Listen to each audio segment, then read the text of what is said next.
O tema da nossa mensagem nessa noite será buscando o verdadeiro avivamento.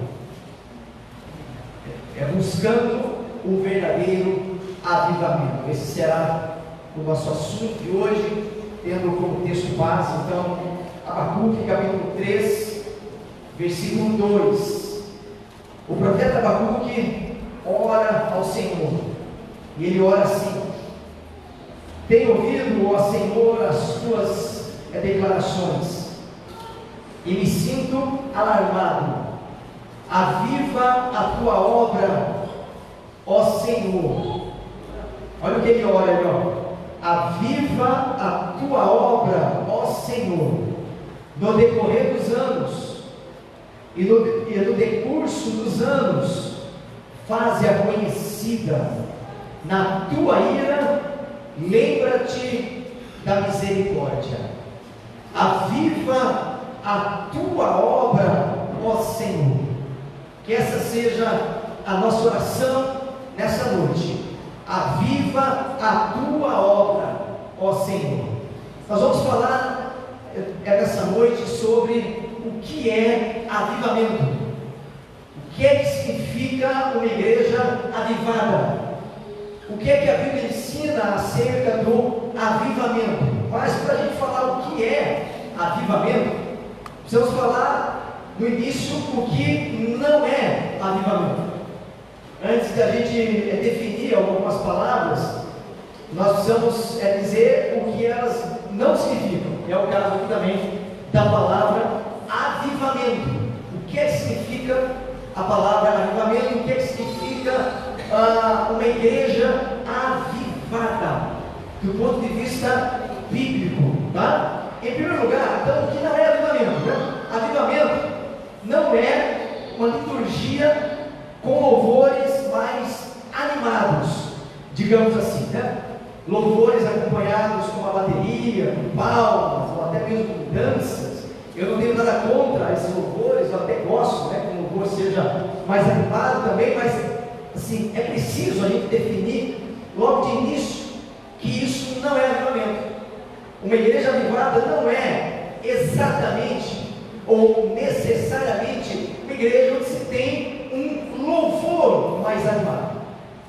A gente, na verdade, costuma fazer essa diferença entre uma igreja avivada e uma que não é avivada, né? Então, uma igreja que é avivada tem cânticos mais assim, agitados, com bateria, o pessoal, né, e tal, gosta de um volume, digamos assim, um pouco maior, né, nos instrumentos, nas caixas de som, enquanto aquelas igrejas que talvez não cantam louvores mais animados, mais agitados, ou só cantam hino, essas igrejas não são avivadas. Essa é uma diferenciação muito superficial, né, e bastante até antibíblica. Os estudiosos acreditam que quando Jesus virou para a igreja de Sardes, lá no livro de Apocalipse, e ele disse essas palavras para aquela igreja: você tem nome de quem vive, mas está morta. Os estudiosos acreditam que aquela igreja era uma igreja animada, aquela igreja com um pouquinho mais assim de alvoroço, né? De barulho. Mas o Senhor Jesus Cristo virou para aquela igreja e disse: você tem nome de quem vive, você se porta como alguém que está vivo, mas você está morto. Então, o fato de nós cantarmos louvores mais animados não significa que lá dentro nós estamos vivos diante de Deus. Alegria, avivamento não é um culto alegre, embora quando há o avivamento, o culto é alegre, o culto obviamente é um culto empolgante, porque na presença de Deus há plenitude de alegria, amém? Quando nós estamos na presença de Deus, existe plenitude de alegria. Então, é claro que uma igreja que busca avivamento, e no avivamento a gente percebe que o culto é um culto sim empolgante, mas a gente não pode exatamente confundir avivamento com um louvor mais animado, com um show gospel, né? Show gospel é que não falta hoje no meio das igrejas, e o que a gente vê no cenário evangélico não é nada daquilo que a Bíblia ensina de avivamento. Nós também precisamos entender que avivamento não é emocionalismo, um culto muito emotivo,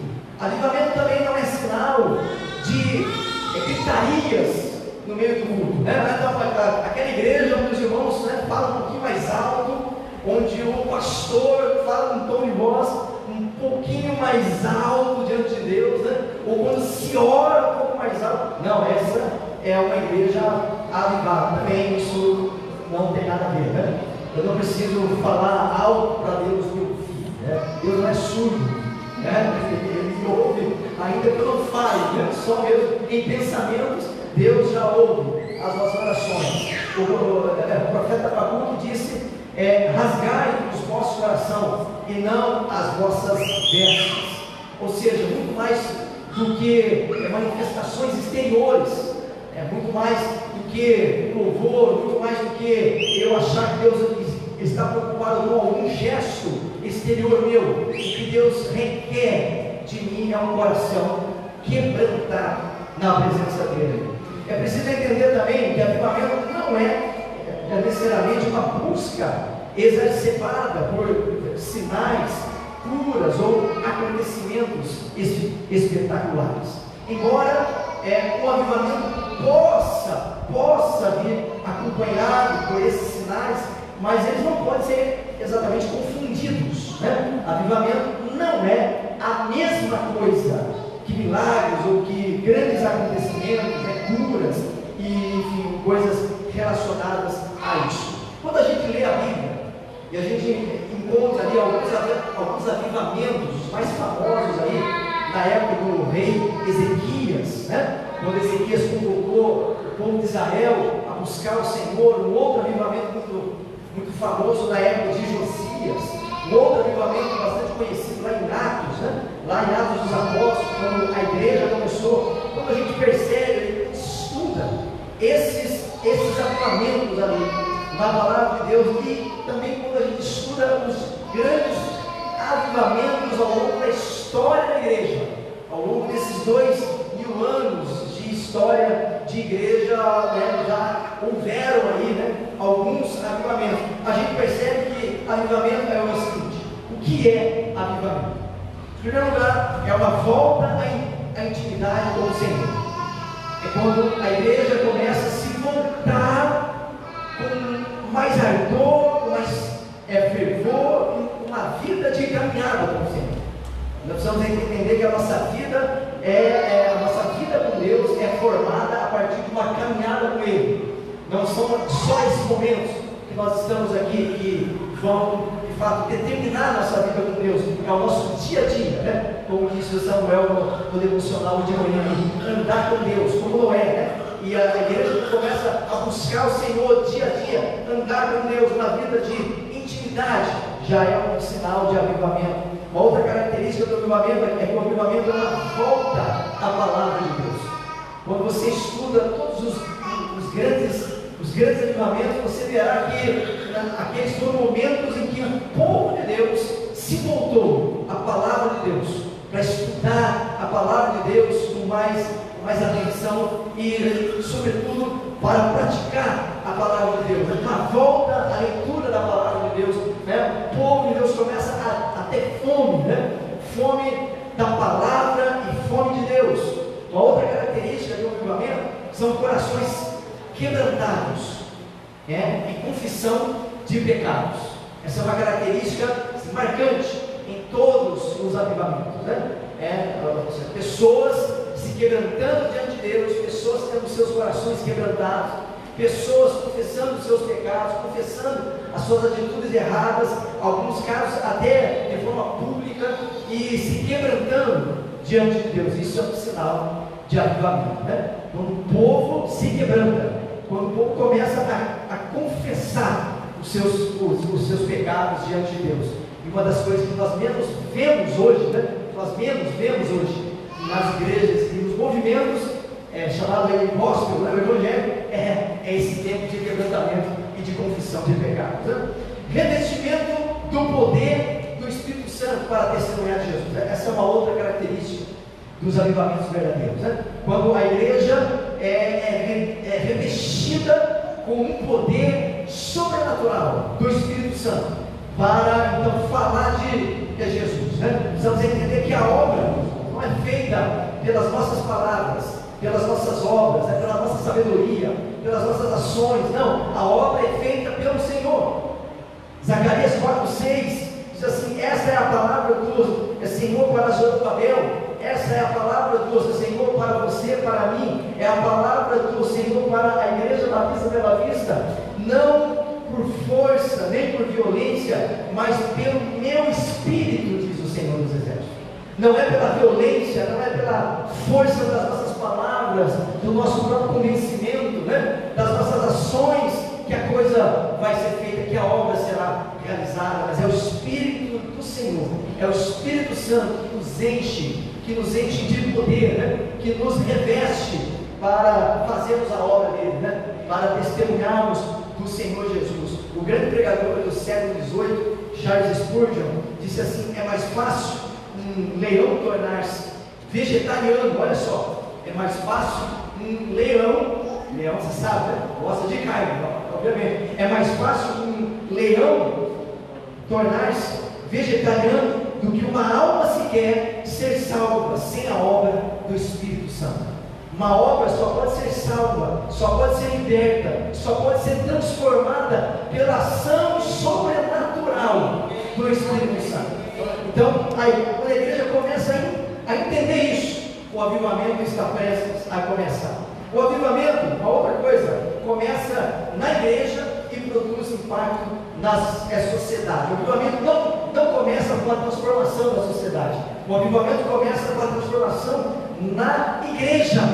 Não adianta a igreja orar para o Brasil, se voltar para Deus, se ela própria parece estar distante de Deus. Não adianta a gente orar para os pecadores se converterem, para os políticos se converterem e tal. Isso nós devemos fazer, claro, mas em primeiro lugar precisamos orar pela igreja, para que a igreja se volte para o Senhor, e aí sim começa o avivamento. O avivamento, dizem muitos pastores, teólogos atuais, é a grande necessidade da igreja atual. A igreja atual não tem mais luz deste mundo. A igreja atual não é mais sal deste mundo. O sal precisa dar gosto, irmãos.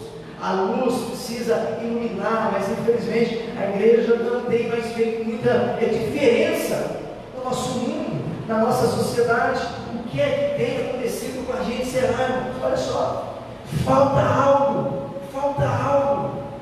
algo ainda em nossas igrejas para que Deus possa enviar o avivamento.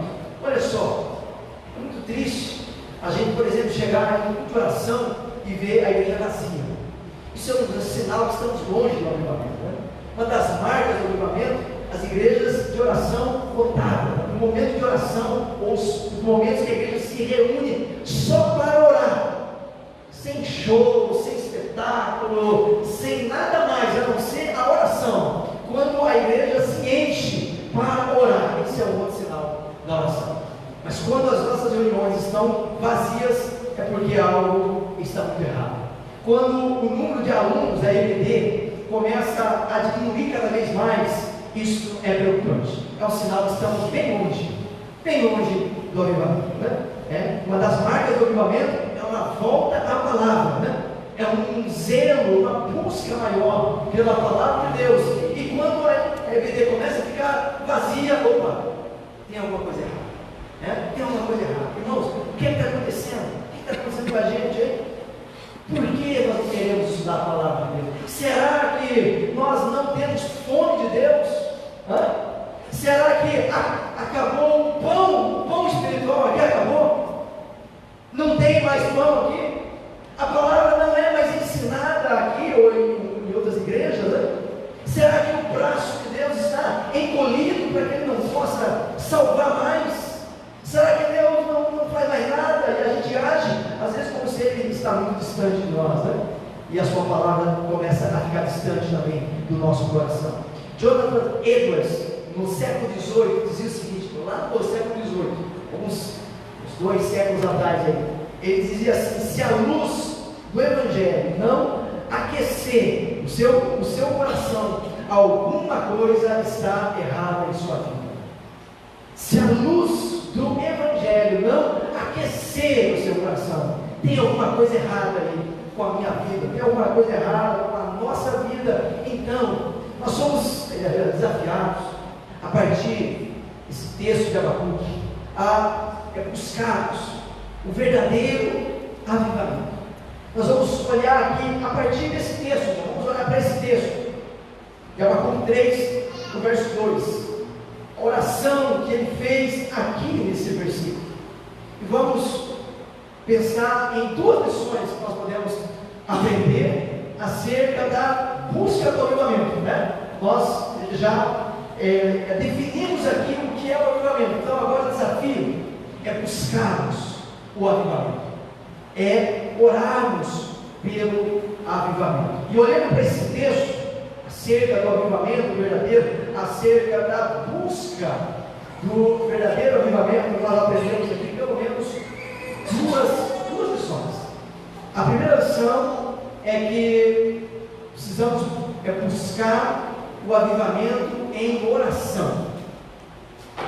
Precisamos buscar o avivamento em oração. Perceba que o texto que lemos é uma oração. Olha só, olha o que diz o verso 1: oração do profeta Abacuque, na forma de canto. Veja aqui, oração de Abacuque. E aí ele começa essa oração no verso 2: tenho ouvido, ó Senhor, as tuas declarações. Então, ele está falando com Deus aqui, é uma oração, e ele diz aqui ao Senhor: eu tenho ouvido, Senhor, as tuas declarações, e eu me sinto alarmado, eu fico temeroso, Senhor, ao ouvir aquilo que o Senhor está dizendo.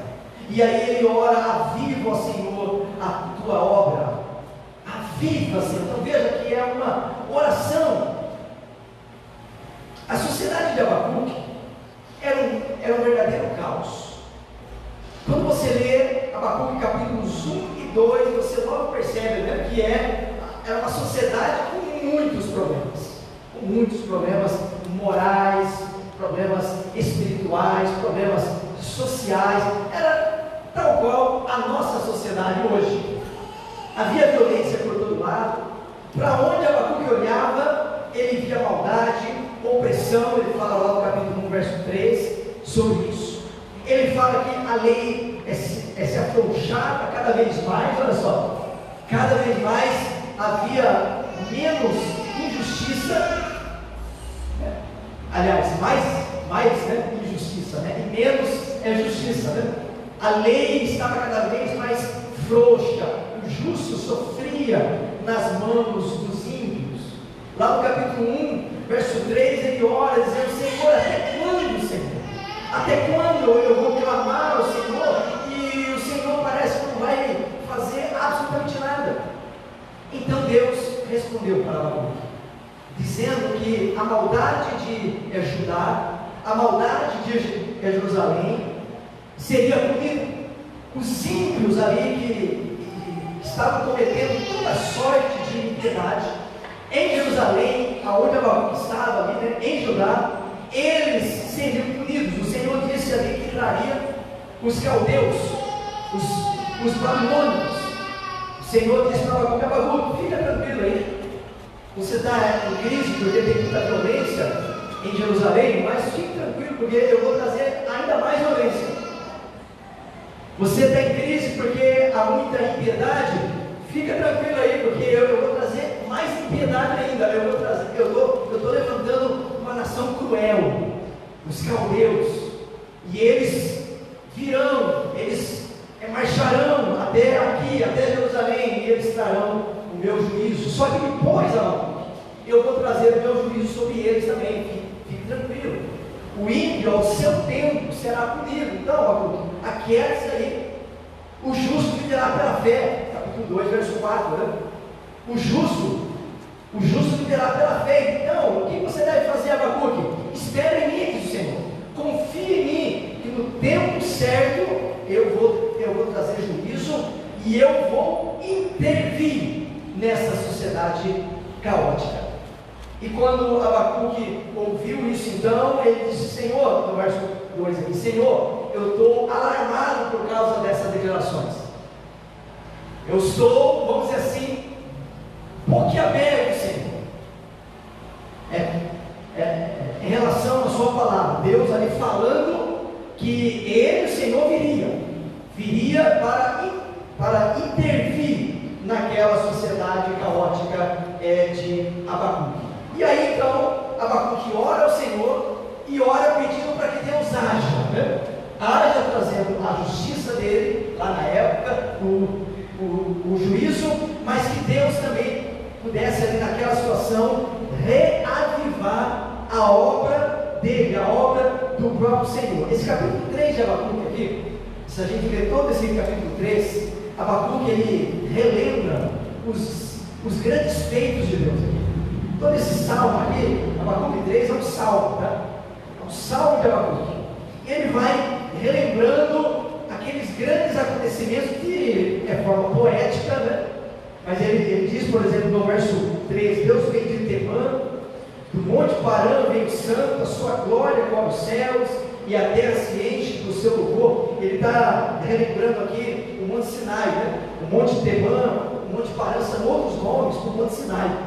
E ele está falando que Deus vem do Monte Sinai. Se a gente vai ler todo esse capítulo 3, a imagem é essa, né? É Deus revelando a sua glória no Monte Sinai, depois Deus caminhando com o seu povo, fazendo a sua luz raiar sobre o seu povo, fazendo a terra tremer, diz o verso 6, né? Ele faz a terra tremer, ele sacode as nações, né? E ele vai então agindo em prol do seu povo. O que ele está falando aqui? Deus saiu com o seu povo lá no Monte Sinai, né? Deus caminhou com o seu povo lá durante os 40 anos, lá naquele deserto, e Deus entrou junto com o seu povo lá na terra prometida, né? E fez as nações sacudirem, né? Deu a terra prometida para Israel, deu grandes livramentos para Israel, deu grandes salvações ali para o seu povo. Quando ele ora, então, aqui, Senhor, aviva a tua obra, Senhor, faça de novo aqueles grandes acontecimentos, Senhor, lá da época do Êxodo, né? Quando o Senhor nos libertou lá do Egito, Senhor, quando o Senhor nos deu a terra prometida, Senhor, faça de novo aqueles grandes feitos.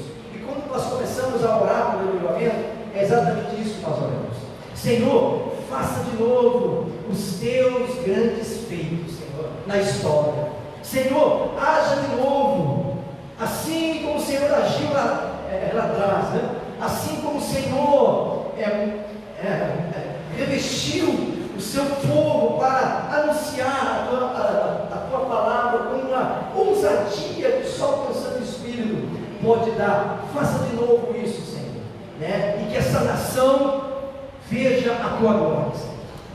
Essa deve ser a nossa oração. Senhor, age em nós, haja na tua igreja, desperta, Senhor, a tua igreja, para que essa nação reconheça que não existe outro Deus a não ser o Senhor. Amém. Os grandes avivamentos da história vieram quando a igreja se uniu em oração. É isso que lemos, né? Por exemplo, em Atos dos Apóstolos, é isso que lemos, por exemplo, dos grandes avivamentos da história, que aconteceu lá na Inglaterra, século XVIII. A época ali era caótica, as igrejas estavam vazias, a incredulidade tomava conta de muitos corações, a filosofia, chamada filosofia iluminista, estava invadindo os seminários, e os pregadores não pregavam mais a palavra de Deus, pregavam as suas ideias, e pregavam um monte de filosofias, pregavam sermões mortos. Muitos pregadores ali se embebedavam, se envolviam com muitas imoralidades. Os bispos lá da chamada igreja anglicana, lá da Inglaterra, eram mundanos. Em Londres, a cada 6 casas, uma era prostíbulo. Olha só, tinha muitos prostíbulos, casas de prostituição lá na França. Muitos diziam lá na época que o protestantismo seria banido. Muitos afirmavam que a igreja em poucos anos iria deixar de existir na Inglaterra. Até que alguns jovens começaram a orar ao Senhor. Até que alguns jovens começaram a se reunir em vigílias de oração, dentre eles os irmãos Wesley, John Wesley e Carlos Wesley. Até que na noite do dia 31 de dezembro de 1739, Deus fez algo espetacular ali na vida deles, na vida daqueles jovens que estavam em oração. Eles foram revestidos com o Espírito Santo e eles começaram a anunciar a palavra de Deus ali em Londres, e Deus começou um grande avivamento ali naquelas igrejas. As igrejas de Londres começaram a se encher, lotaram de gente. Os prostíbulos começaram a ser fechados. Olha só, os bares começaram a se fechar. O povo da Inglaterra sentiu o braço poderoso de Deus, e aí muitos começaram a se converter e a se voltar ao Senhor. Aqueles jovens ali, John Wesley, que então liderou aquele movimento, anunciavam com todo vigor a salvação em Jesus Cristo. Falavam da vida com vida, falavam do poder de Deus com grande poder, falavam do amor de Deus, sendo os seus corações ali dominados pelo amor de Deus. Resultado daquele avivamento, olha só, prostíbulos se fecharam, bares se fecharam, igrejas se multiplicaram, surgiu a escola bíblica dominical, olha só, foi fundada lá naquela época. Vários tipos de reformas lá na época. Os hospitais foram reformados, os presídios foram reformados. O movimento missionário alcançou o mundo, alcançou os Estados Unidos, alcançou vários outros países. Olha aqui o que aconteceu quando um grupo de jovens ali começou a orar e começou a clamar ao Senhor. Os estudiosos dizem que se não fosse aquele avivamento, a Inglaterra teria se emergido em uma guerra civil, em um banho de sangue, tamanho era o caos ali da época. Os estudiosos, os historiadores, dizem que aquele avivamento salvou a Inglaterra. Olha só, irmão, só um avivamento pode salvar o nosso país, a nossa nação. Só quando a igreja começar a se voltar ao Senhor, realmente, é que alguma coisa vai acontecer aí na nossa sociedade. Infelizmente, a nossa nação está afundada no caos moral e espiritual. Por todos os lados que você olha, você pode ver corrupção, imoralidade e injustiça. Onde está a nossa esperança? Não adianta a gente achar que os políticos vão botar ordem nisso tudo, né? Só Deus. Só um grande avivamento é que pode mudar toda essa história. Mas lembra, tudo começa com a oração. Vamos orar para Deus nos avivar, né? Para Deus avivar o seu povo nesse país. Olha só, a segunda lição sobre o avivamento é que o avivamento precisa ser buscado com a consciência de que ele é obra de Deus. O avivamento é obra de Deus. Então, é claro, se a gente ora pelo avivamento, nós estamos reconhecendo que ele é uma obra de Deus. Abacuque aqui ora dizendo: aviva, Senhor, a tua obra. Senhor, a obra é tua. Senhor, a obra não é minha. Eu não sou dono aqui da igreja, não sou eu que sou dono da obra, né? A obra é dele. Então é por isso que nós precisamos reconhecer que o avivamento é obra dele. A Bíblia de Jerusalém traduziu esse versículo 2 assim: Yahvé, a tua obra em nosso tempo, faze-a reviver em nosso tempo. Manifeste-a, Senhor, a tua obra em nosso tempo. Olha só, as obras de Deus, como nós vimos, olhando para esse salmo todo, são as ações de Deus ao longo da história, né? Aquelas ações poderosas de Deus. E quando a gente lê Abacuque 2, verso 4, Deus fala uma coisa muito interessante aqui para Abacuque. O 2, verso 4, né? Antes do salmo aí, no capítulo 3, né? Olha o que tem no capítulo 2, desculpa, o 2, verso 20, eu falei 2, 4, né? É 2, 20. O Senhor, porém, está no seu santo templo, cale-se diante dele toda a terra. O Senhor está no seu santo templo, o Senhor está na sua santa morada, cale-se diante dele toda a terra. Aí Abacuque ora, e Abacuque ora aqui com a esperança, com a expectativa de que Deus sai lá da sua morada e ele intervém na história. Olha só, esse é o Deus que nós queremos, né? Ele não só mora lá, né, no alto sublime trono, ele está no nosso meio. Ele faz a sua obra, ele realiza as maravilhas que precisam ser feitas aqui no nosso tempo, irmãos. E a minha oração é essa: Senhor, faça a tua obra em nosso tempo, né? Faça aquelas maravilhas que o Senhor quer operar no meio da tua igreja. Olha só, então a gente precisa considerar duas coisas: que o avivamento não é obra da igreja, o avivamento é obra de Deus. A igreja busca o avivamento, mas ela não pode, a igreja não pode dar a agenda para Deus, né? E não pode marcar data para o avivamento. Ele virá, o avivamento virá quando Deus o enviar. É por isso que nós não marcamos culto de avivamento. Eu sei que está fazendo marca, né? Culto de avivamento. Não, ele vai marcar uma agenda para Deus agora. Vai dizer: Senhor, nós vamos marcar o dia, a hora que o Senhor vai mandar o avivamento, que o avivamento vai começar. Não. Todos os grandes avivamentos da história começou em um momento que ninguém esperava. Por quê? Porque quem traz o avivamento é Ele, é o Senhor.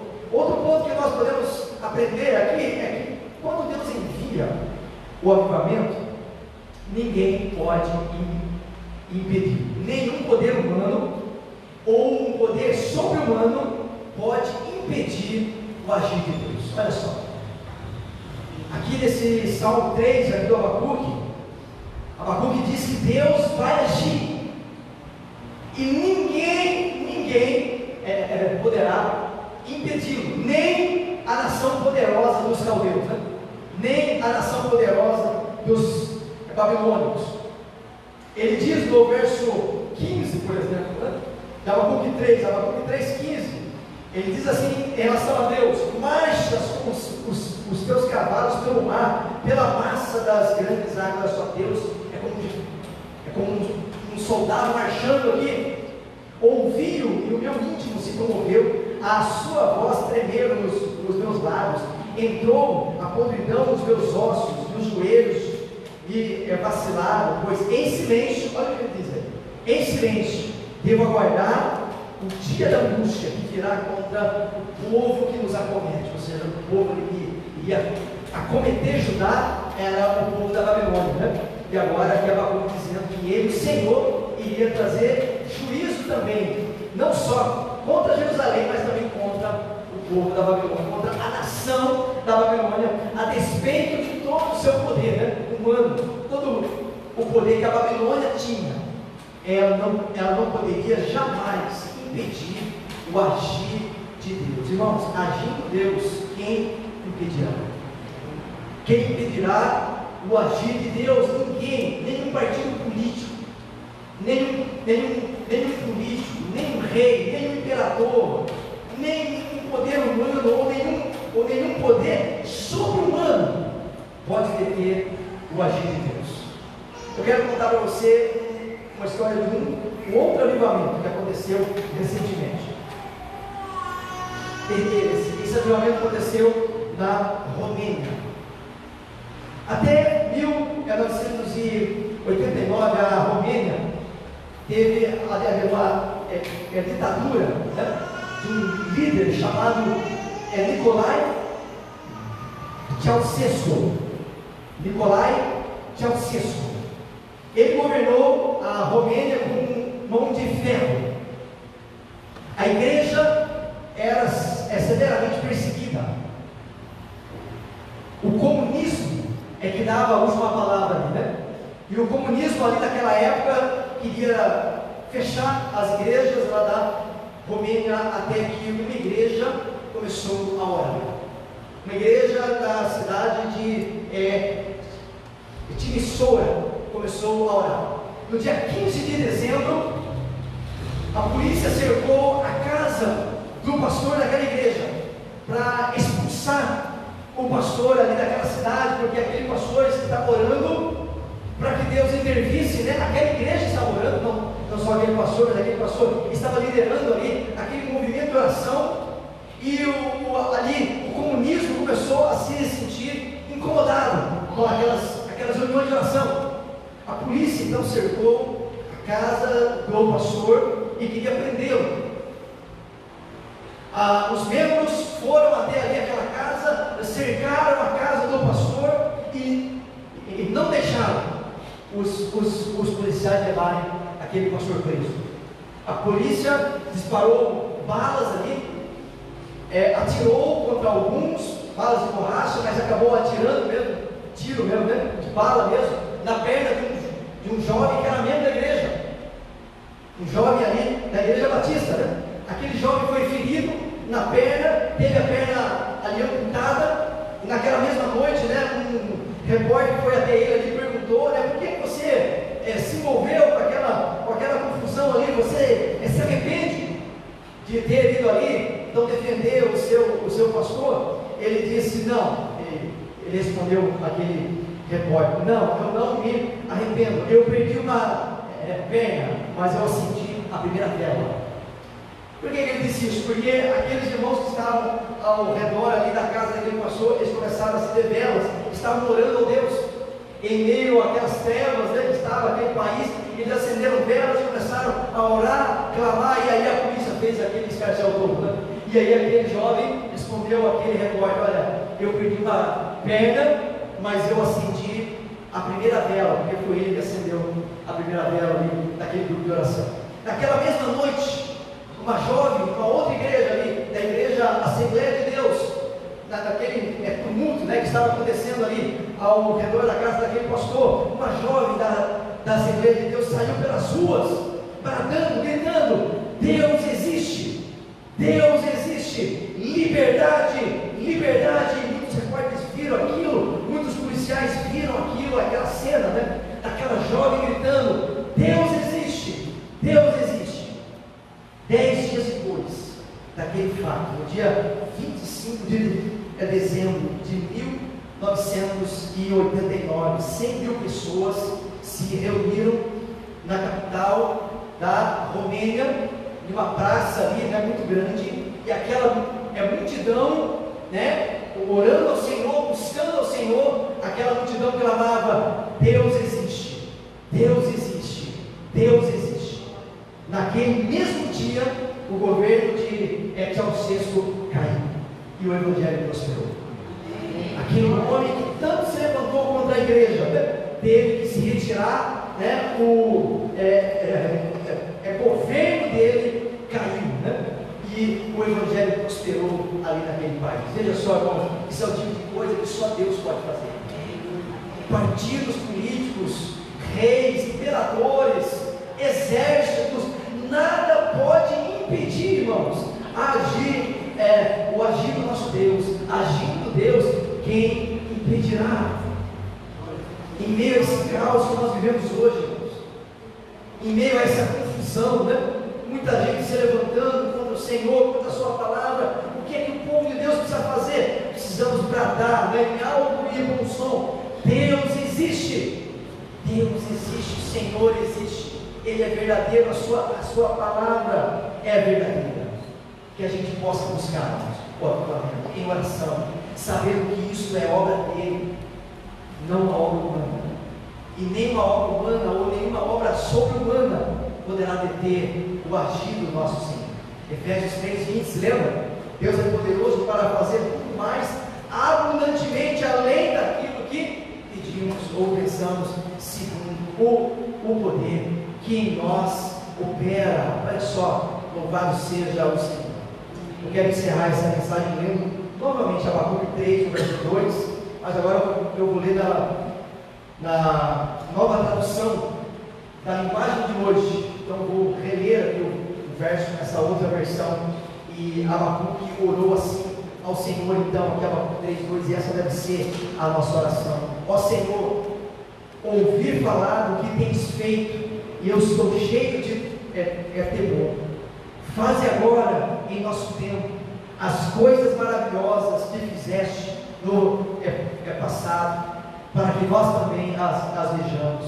Mesmo que estejas irado, tem compaixão de nós, Senhor. Tem compaixão de nós, Senhor. Faça as tuas obras de novo, Senhor. Faça de novo as tuas grandes obras, as grandes maravilhas, Senhor, que operaste no passado, faze-as novamente. Ao hino do cantor cristão, número 61, nós não vamos cantar aqui, mas eu só queria mencionar. Esse hino tem como título Poder Espiritual. E a segunda e quarta estrofes desse hino dizem o seguinte: a segunda estrofe diz assim: Senhor, aviva minha tênue fé, ateia em mim o ardor celestial, o coração meu guia por mercê, extirpa, expulsa tudo que é carnal. A quarta estrofe desse hino diz: outorga força para testemunhar, no meu viver, falar e proceder, correta vida, santa modelar, também repleta de fervor, poder. Que essa seja a nossa oração. Senhor, aviva a minha tênue fé, aviva, Senhor, a nossa fé que está fraca, que a nossa fé possa ser fortalecida, Senhor. Que Deus traga sobre nós o seu avivamento, que a gente possa buscar em oração, que a gente possa perseverar, clamando ao Senhor pelas nossas igrejas e clamando ao Senhor por nosso país também. Que Deus tenha misericórdia de nós. Amém.